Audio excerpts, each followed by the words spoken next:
Coming to you through snow, rain, heat, and gloom of night.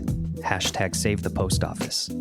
I'm RJ Balde, and this is the TRICHOMES Hashitout podcast. On this show, we feature conversations about trending cannabis topics. We also bring in industry insiders and influencers to discuss their point of view.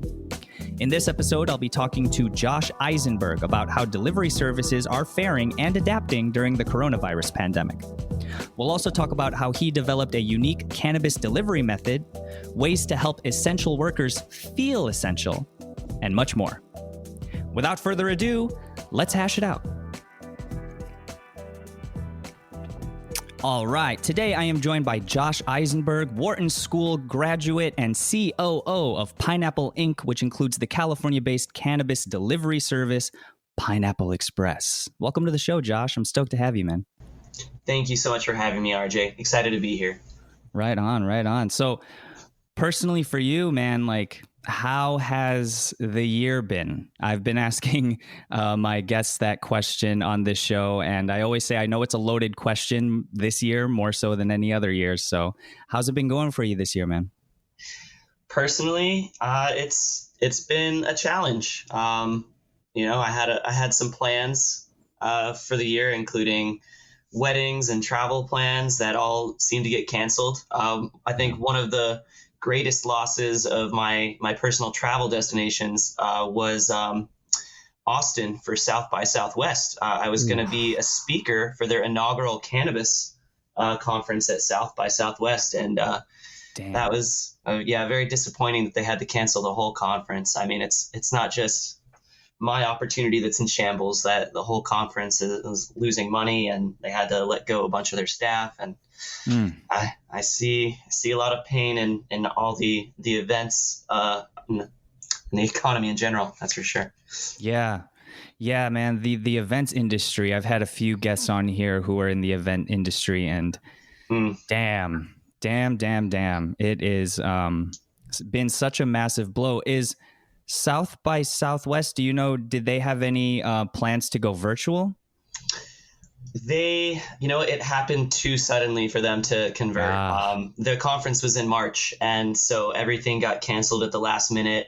Everybody already had their flights and hotels booked by the time that the word got out that it got canceled. So just unfortunate circumstances, and it was set to be their inaugural cannabis conference inside of South by Southwest. So a bit of a disappointment on that upstart, but at the very least, we can see this year cannabis has been deemed essential. And I think that's going to come into play as we get more and more legalization initiatives. And it's a topic that will continue to be in the forefront. So hopefully South by continues that as one of their initiatives when they pick the conference back up. Definitely. Did they reach out to you at all about next year? I mean, I know a lot of people have already canceled events for next year, but has South by told you anything about next year, maybe doing the inaugural cannabis panel conference then, or nothing yet? Nothing yet. I think there are a lot of conferences that are afraid to try to put a date on their conference too early. There are so many things up in the air, including, whether there will be enough protocols in place or they'll meet the state requirements. I know for a fact that in Illinois, they won't let groups of 50 people or more get together until there's a larger vaccine available to the population. So it's going to be a while. It's so weird, man, because, business wise, a lot of the time you have to be thinking months, years into the future. Like, can you even do that anymore? No. No. I just got engaged in December, and planning a wedding has been absolutely impossible. On top of all the venues not knowing whether they can book or not yet, you have all of the other weddings that got canceled this year that are trying to rebook as soon as possible. So there's a whole nother, industry that's being affected and is going to be, I think it's going to have a compound effect for years. in terms of the scheduling and the pricing and everybody's businesses that were affected during the shutdown. Yeah, man, that's so gnarly. It's weird because it's sort of, at the beginning of the year, we heard a lot of talk about like what the new normal is going to look like. And it's August now. And a lot of the changes that took place in March already kind of feel like normal-ish now, because we're seeing them all the time, like, wearing masks in stores and contactless deliveries and all of this sort of thing. So what I think about a lot, man, is like what the transition is going to be when there finally is a vaccine, when the virus finally does, quote unquote, magically disappear, like some of our leaders like to say. I wonder what it's going to be like to try to get back to the old normal. You know what I mean? Oh boy. Yeah, no, absolutely right. And I'm not sure, like some people think they have an idea of what that means. And some people don't think that we're going back to any old normal at all, that it's going to be a more regular change, and we're just going to have to settle in. It's very different perspectives, but I definitely hope that we can have some semblance of normalcy and meet in large groups without worrying about masks and social distancing at some point. Socializing, networking just is not the same these days. Yeah. It's that in-personness, man. Like networking is real hard virtually, Right. I'm always overcome with gratitude that we even have these tools to continue communicating with each other virtually. But in terms of like marketing or even putting together business meetings and making sure everyone has proper connection and isn't like on their phone like coming into the meeting or whatever, it certainly opened up a brand new bag of its own obstacles. That's for sure. But right. the level of adaptation, I think, really kicked into overdrive because it had to. People were forced to. It was either adapt to what's going on or get left behind. Absolutely. Yeah. I mean, our business in particular, a retail business has to entertain vendors and check out new products, and that's been a challenge on its own. We don't want dozens of people coming into the facility every week, increasing our chances of getting our staff sick, especially these are our essential workers on the ground.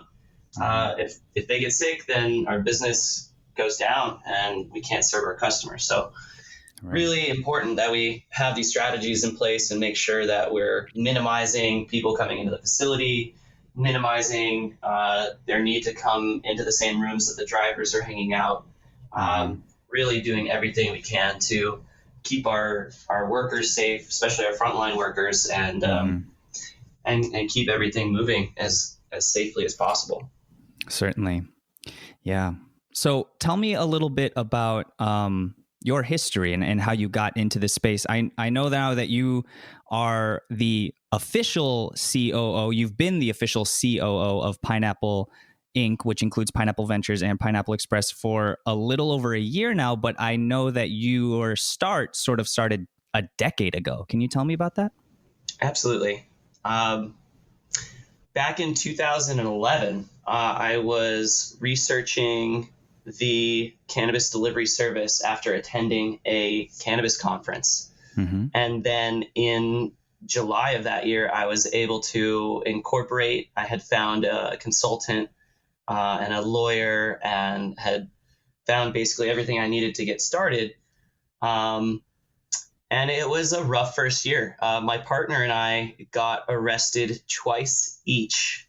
And we fought it. We duked it out, fought it, and continued to run our business for the next 7 years until I got acquired and merged with the team at Pineapple. The delivery service was originally called On Deck Co-op, and it was I had eventually come up with a model of white glove delivery. And that was very interesting to run. We would come into customers' houses with backpacks full of inventory and be able to show them different strains and different products that they might like. They could see and smell the flower before they purchased it from the comfort of their own home. Now, while that was amazing from a service perspective, it cost a lot of time for the driver. So sure. When the new rules came out that for Prop 64 in terms of dynamic delivery, and I was very happy to see that there was a push for dynamic delivery on the schedule. It wasn't, all the rules indicate you can't come in and show people products and open them up anymore. So by the very fact that the laws have changed so that the products are closed and completely sealed after they're tested when they get to the customer, that has saved us time. Not running the white glove delivery service was nice, but being able to get to 4 or 5 or 6 deliveries in an hour instead of 2 really makes a difference when you're trying to keep your doors open as a delivery service. So, right. In terms of the changes that came from legislation, I really felt like the parties involved that came up with the delivery part of Prop 64 did a good job initially. Now, when I was designing the original vehicles, they had originally set the limit at $10,000 of what a driver could carry for dynamic delivery. Okay. And then they ended up lowering that to $5,000 total, $3,000 unaccounted for and $2,000 in pre-orders maximum. And so my model of vehicle went from a Mercedes Sprinter down to a Toyota Prius. And so we have a fleet of Toyota Priuses sitting in Pineapple now. That's been an interesting change. Okay. But yeah, the transition from on deck to Pineapple when Prop 64 was passed was interesting. There was a complete lack of licensing available, especially in the LA area. It's still the case for retail licenses. And so I found a group of business partners that had licensing and branding with the Pineapple name. And I was able to bring my operational expertise. I became an expert on Prop 64, not just the 150 pages in black and white, but also the 1,000 pages of commentary that they put out to explain it. And so being there for my company as a pseudo legal expert in compliance has helped us be a leader in the field when it comes to the different events and our different business models that we're starting to come out with. It's been helpful to have that regulatory knowledge and be able to help the team come up with models that are not just profitable but are compliant and we can do. Because I've heard plenty of different ideas over the years in terms of what would be a great idea, but what fits in with compliance is usually a whole different story. A good example of that would be like farmers markets. There were a whole bunch of like secret sessions popping up for a while, but BCC outlawed those and made it so that the events have to be much more regulated, registered with the state, registered with the city, and it wouldn't be so much an open selling ground for all the different farmers to sell directly to consumers. So while on the surface, that idea definitely seems like it would be good. Consumers would definitely attend. Just can't do it. What a drag. Yeah.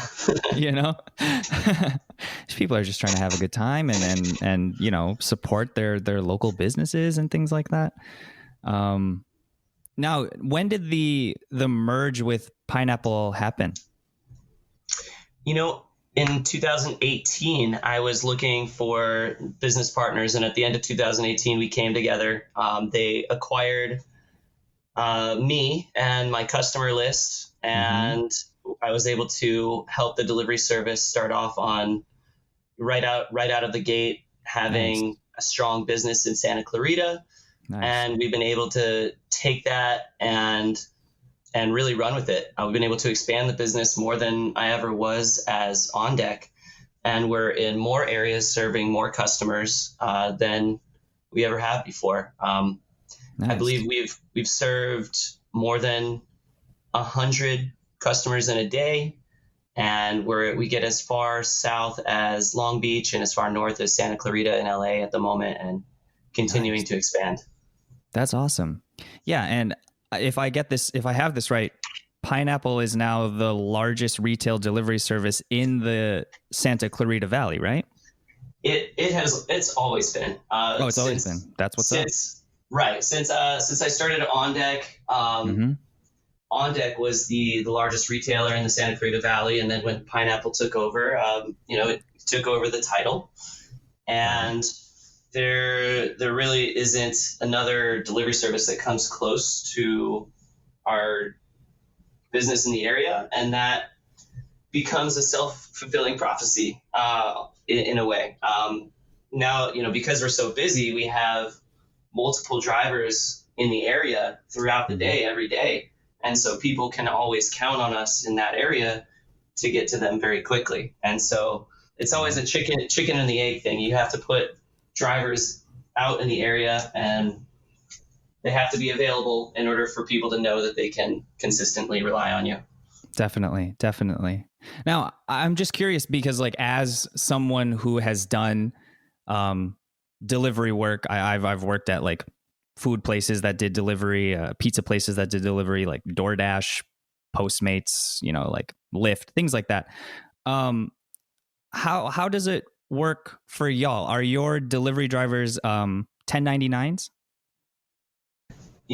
That's a regulatory rule. Drivers are not allowed to be 1099s, and that prevented services like Ease from being able to run their models the way that they wanted to. That was a big one for them. As we've seen, Ease now has pivoted to touching the plant. They have not been able to come up with a profitable model that's just facilitating the deliveries for different storefronts in different areas. They're trying to verticalize, and I believe they raised $35 million to buy several dispensaries to do just that. Interesting. Yeah, I used to drive with Ease too. I used to do delivery work with them. It was funny because when I first moved to California over 8 years ago, I moved to Anaheim, and I'm sure but Anaheim to this day is not very cannabis friendly at all, as a city. Right. I heard about Ease, right? Coming from Michigan, I was like, damn, there's delivery services here. This is really next level. That sort of glossy pixie dust covered image has, become more real as I've lived here longer. But I remember I used to have to drive out of Anaheim to the border of Anaheim and Fullerton at the nearest Taco Bell. And that's where I would meet my Ease driver. And it was so weird because I was doing something legal, right? But it still felt illegal because I was in a Taco Bell parking lot, So yeah, it's a weird, interesting contrast there for sure. Now, I want to ask you this. You mentioned that the transition to Pineapple happened around 2018-ish. Man, back in 2018, would you have predicted that we would have been in this situation we are now? Oh, man. No, but I mean, obviously the pandemic I'm not sure anybody would have put that on their, short-term calendar to plan for. Unless you were Bill Gates at a TED Talk, I guess. Yeah.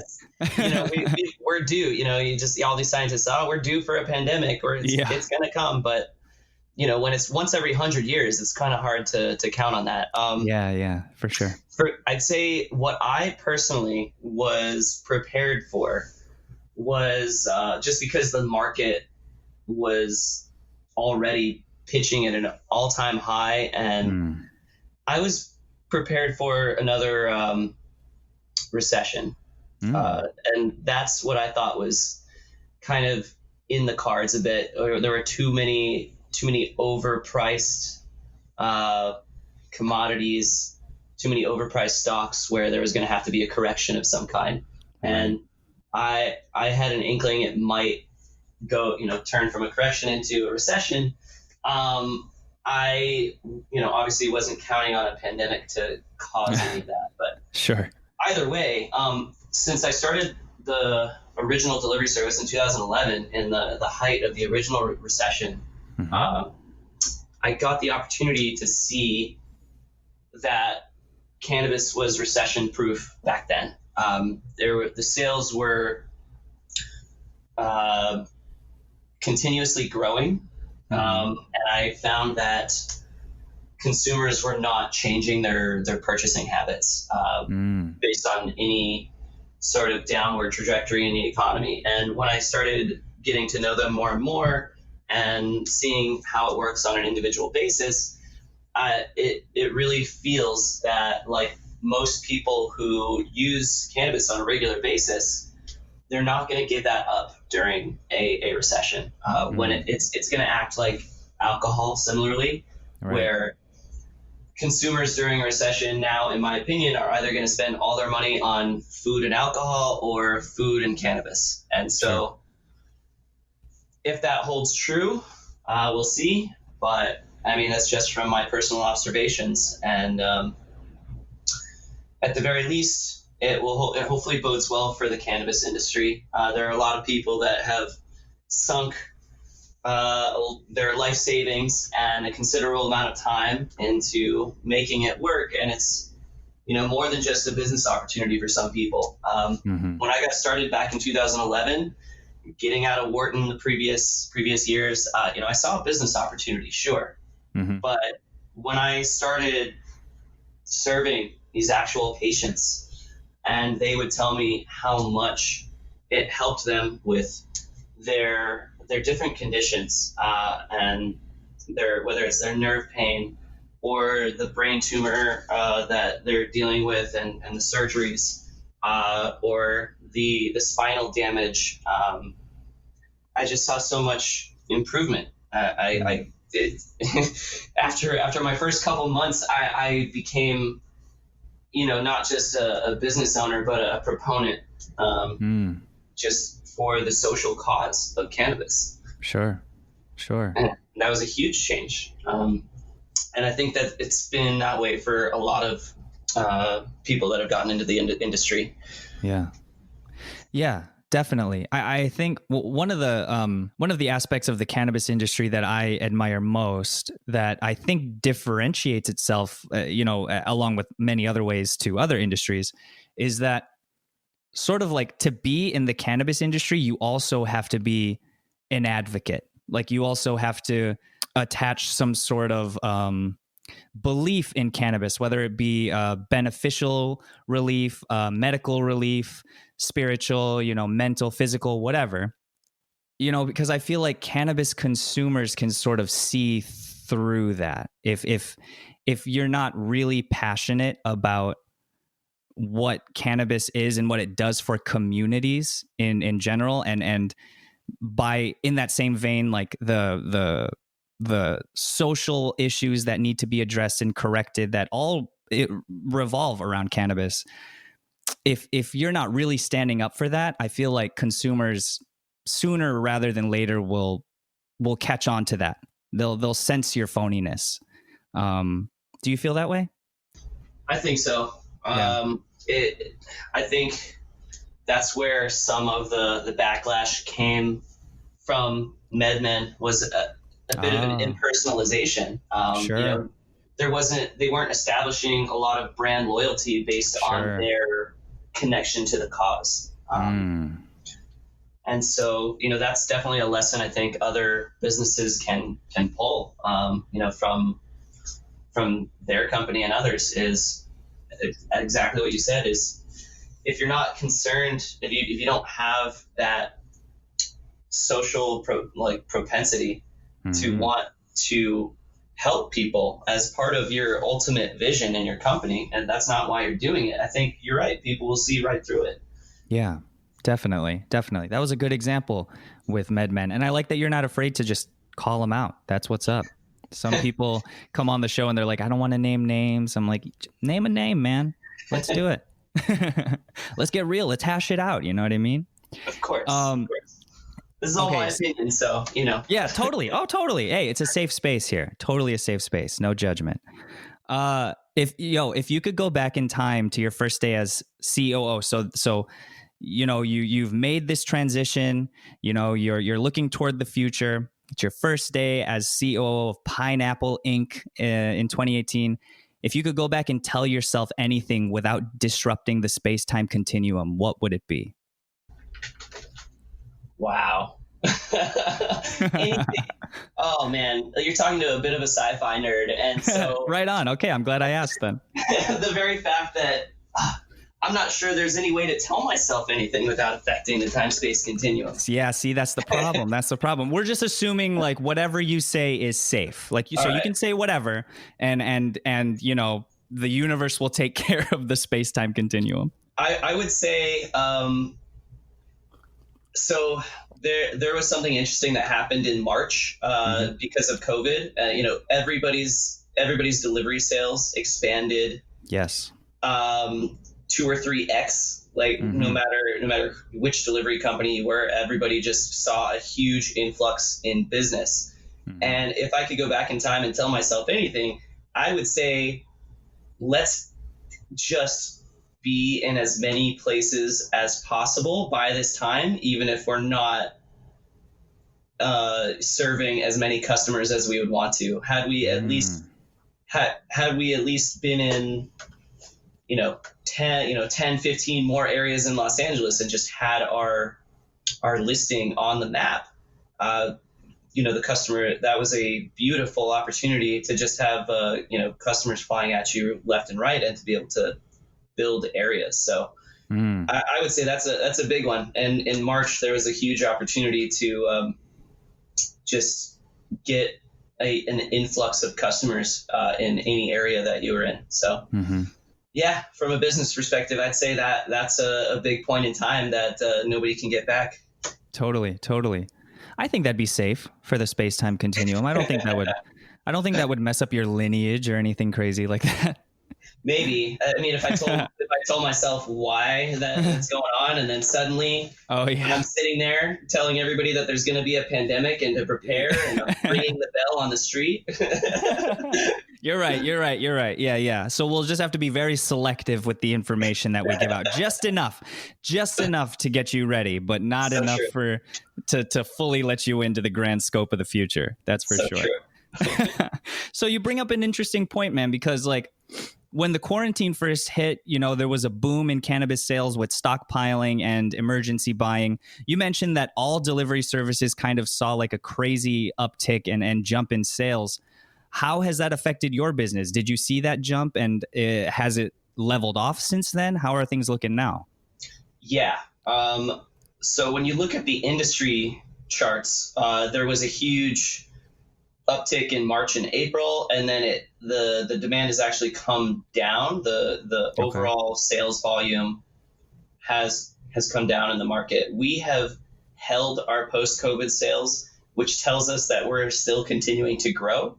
So we didn't just lose all of the volume like the rest of the market when you compare the graphs. So yeah, we've been holding on to a bunch of the customers, just continuing to have great customer service, quality products at a reasonable price. And that's, really what we're trying to do. Beyond that, you hope to create a community and foster goodwill within that community and get more loyalty that way. But when you're starting out with a customer, those three things are really all you can do. Is just reasonable prices, top shelf quality, and consistent quality service. Yeah. Have you noticed any changes in what's the right way to say it? Like, have you noticed any changes in customer spending habits? Are they spending more? Are they spending less? Or do you see a trend in the type of products that consumers are looking for? Is it different than the pandemic? Anything like that? Absolutely. So customers originally were stocking up and the cart sizes were higher. Mm-hmm. But now that it's a few months in, we've actually seen cart prices cart volume come down. So they're buying less at a time than they were before the crisis.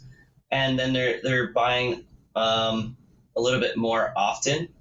And I would say one of the more interesting things to note is the change in products that you asked about.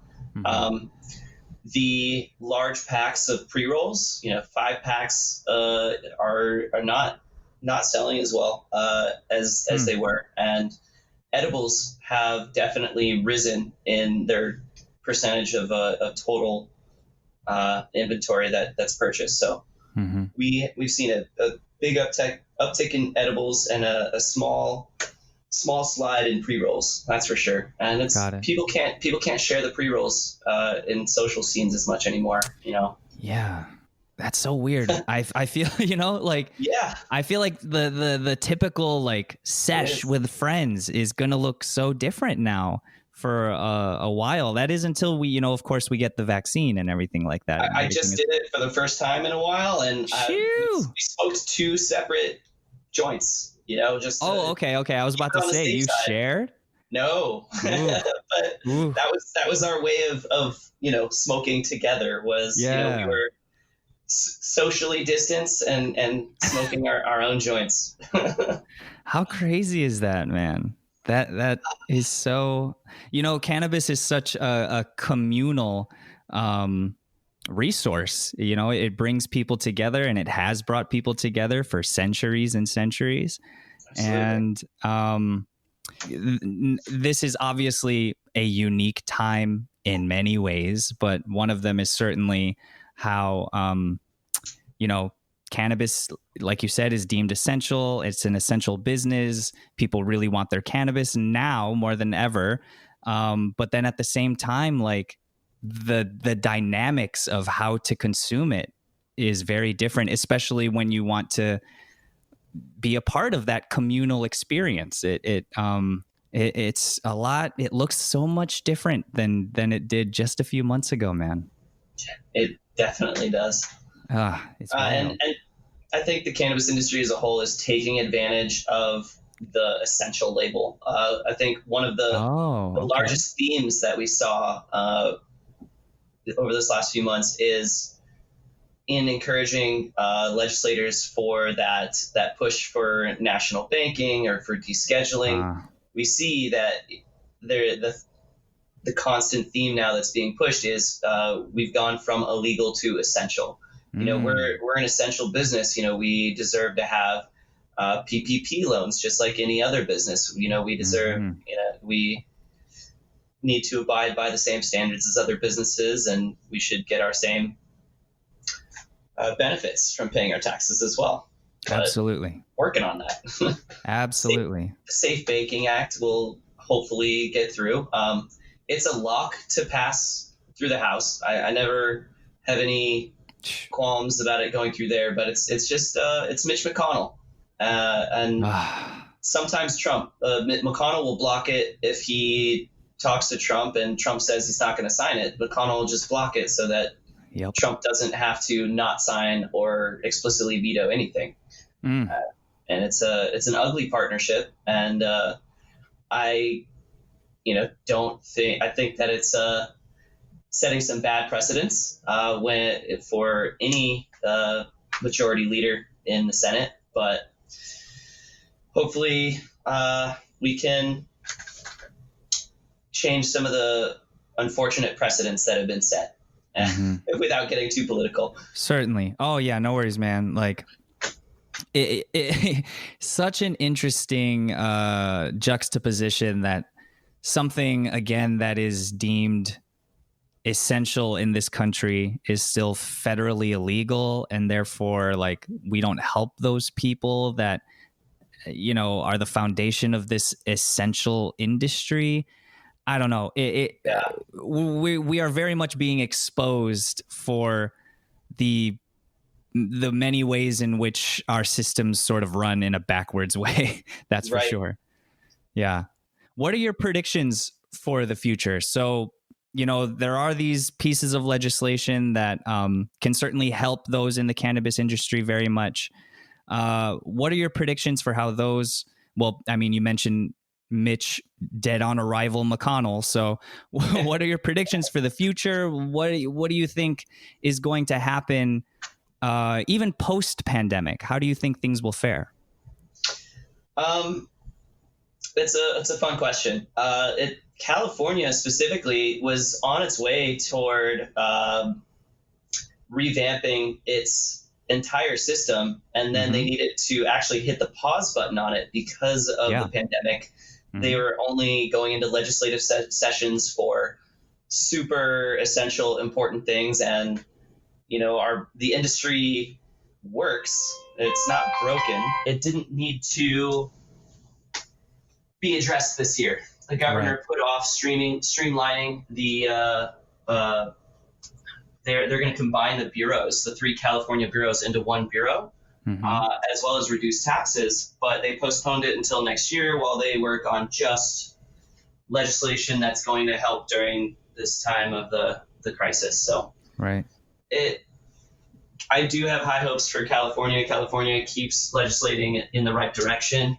It's local jurisdictions that do need some push to get commercial cannabis legislated in their cities, to be able to allow more retailers to open up throughout the state, because there's still a huge lack of retailers. I think we went from 15,000 before Prop 64 to less than 1,000 at the moment. So the demand is still there, but the supply went down significantly.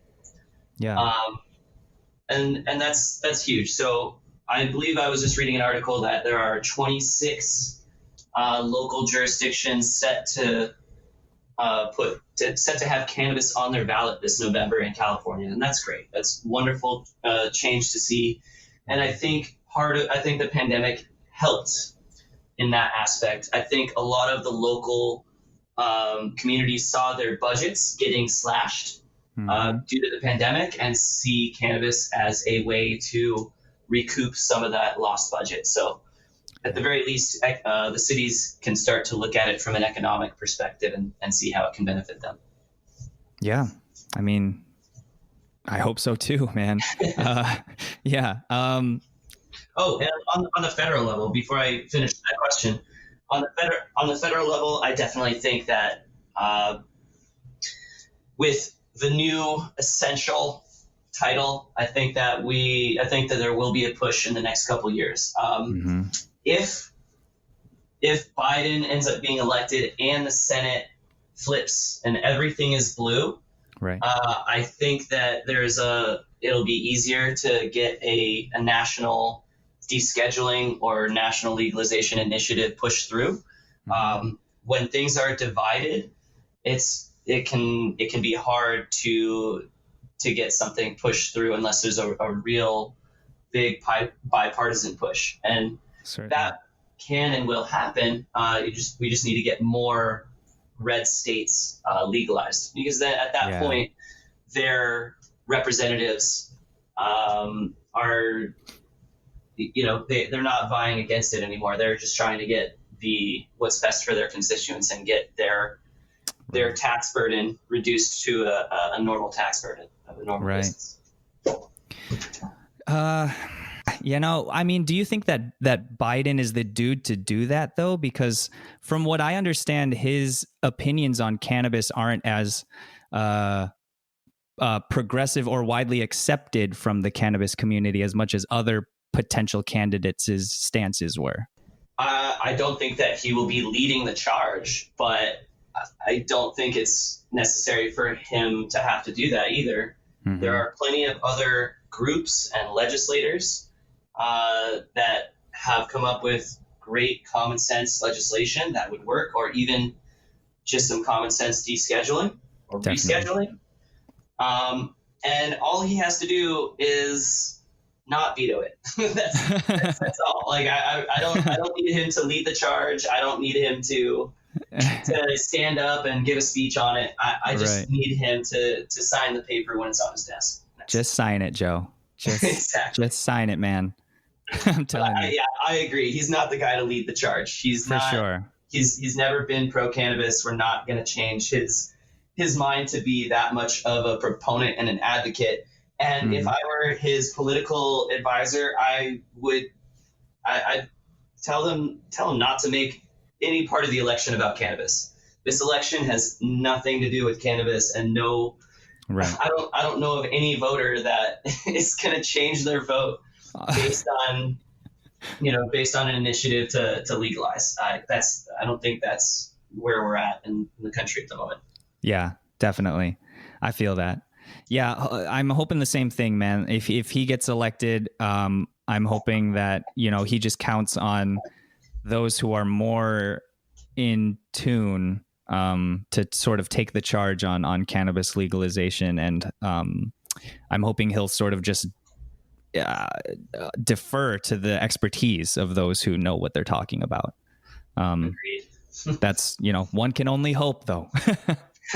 Now I want to talk about a little more about the dynamics of delivery, because like I said, I've done a lot of delivery work with different companies and entities. Delivery has certainly been something that has changed a lot since the beginning of the year, with things like contactless delivery, mask mandates, mobile pay, things like that. A lot of that change has been focused on cleanliness and hygiene and safety.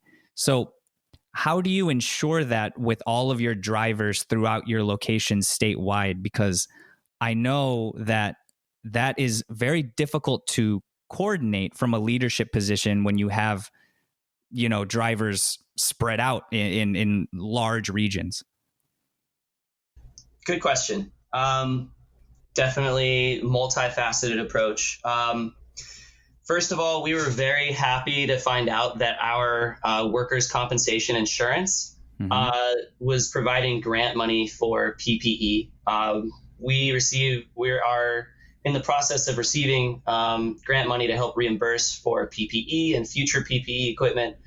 And so everybody in the facility, all of our drivers always have free access to masks, gloves, sanitizer, everything at all times. Our drivers are all provided with hand sanitizer and gloves and masks to have with them during their travels. And we have procedures in place before and after each delivery to make sure that they are as clean as possible.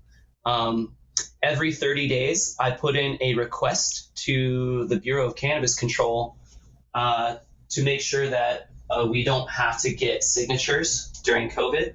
And nice. Makes it so that we can keep the delivery entirely contactless. Yeah. We just literally need to hand them their product. We can get payment in advance, and we don't need to get a signature. So that being said, yeah, as long as the driver is wearing their mask properly, which we try to enforce as best as possible, it works out. We have cameras in all of our vehicles for driver safety and for insurance. But, no one, people don't and shouldn't wear masks in their cars while they're by themselves. Right. Yeah. Though I've seen it. It's funny. We have secret shoppers out in the field that also help to let us know if the driver is walking up to the door without a mask. If anything like that happens, we can nip it in the butt real quick.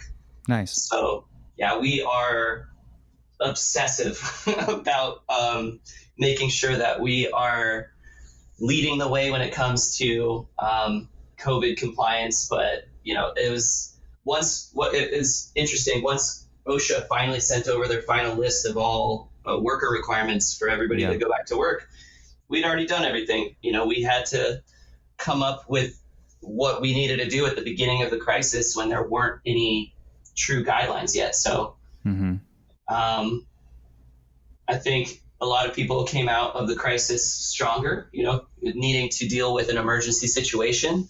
Sure. And pivot their businesses and their employees to do different things.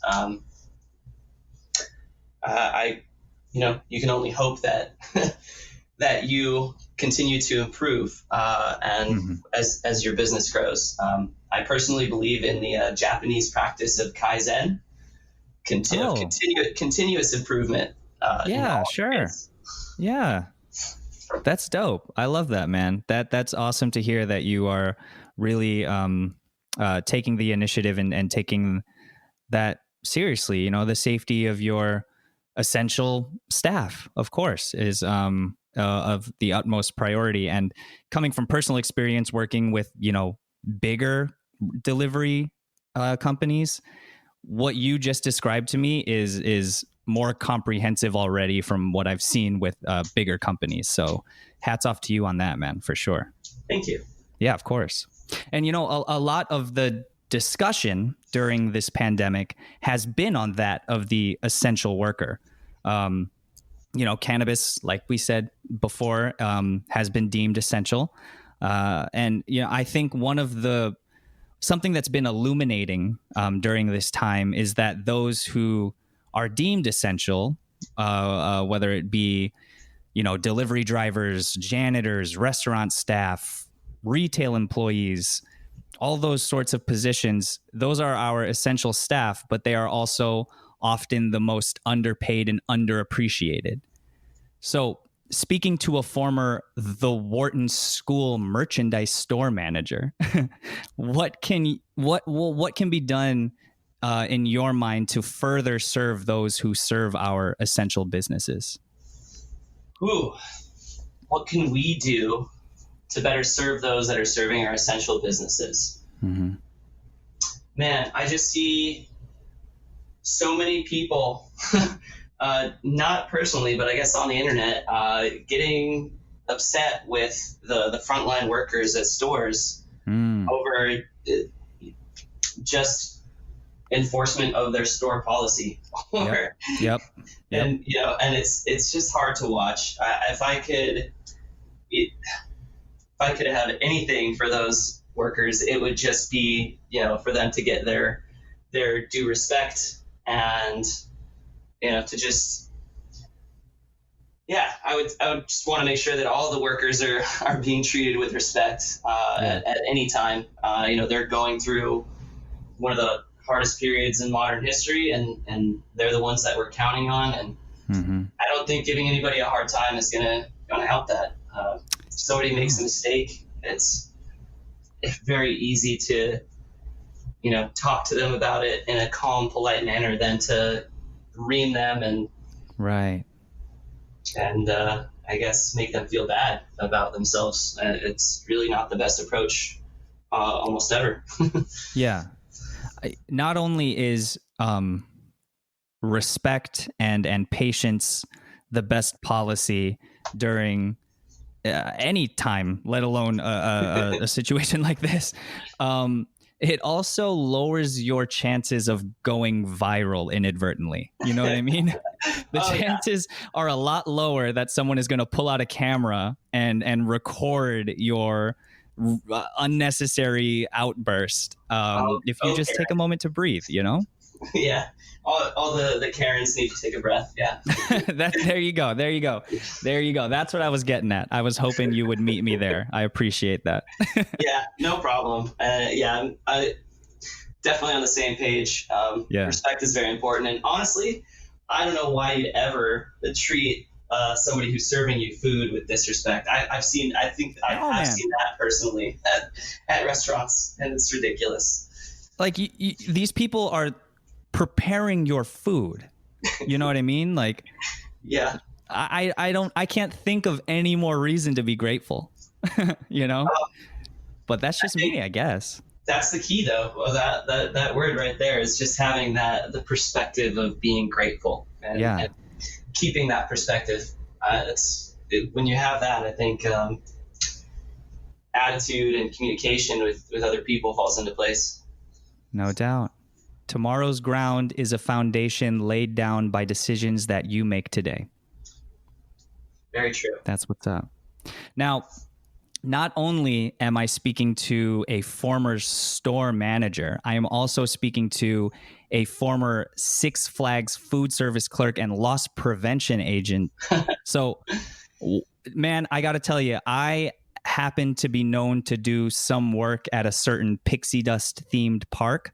At least I did before they closed for the pandemic. Yeah. So, man, I've been asked this question a bunch of times. I can hardly ever think of one, usually because there are so many and you see them every single day. But what is one of the craziest stories you can tell me from working at Six Flags Magic Mountain for 2 years? Oh, man.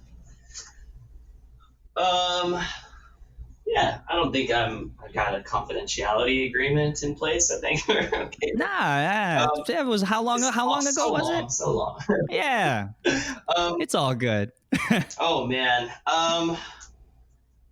Geez. I remember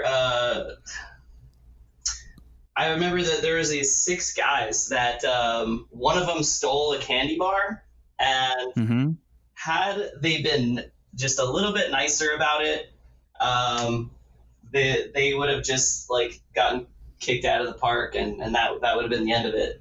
But it made it into a whole thing, and then the we're forced to call the sheriffs, and then they get arrested, and it's one of the most ridiculous things that I've seen. The loss prevention department at Six Flags is a profit division. When they catch you stealing, they just want to issue you a fine that you agree to pay, so that they, and that's like, as opposed to getting arrested. So I see. Six Flags, their loss prevention department, as opposed to actually being preventative, when I worked there, was more of a profit center. They were counting on catching people and counting on issuing them a multi-$100 fine that would make up for all the other shoplifters that we didn't catch in the park. Ooh. So, yikes, that's an expensive candy bar. Oh gosh, yeah. Funny, I mean, I remember seeing so many funny things every day. People would they'd buy one ticket, they'd go get their hand stamped, then they'd lick their hand and try to transfer the stamp to their friend, and it's no way. Ridiculous stuff. Oh yeah. Darn, man. Yeah, we've both worked in theme / amusement parks.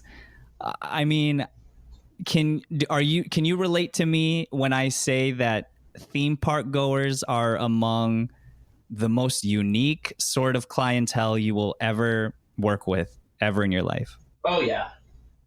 Yeah. Oh my gosh.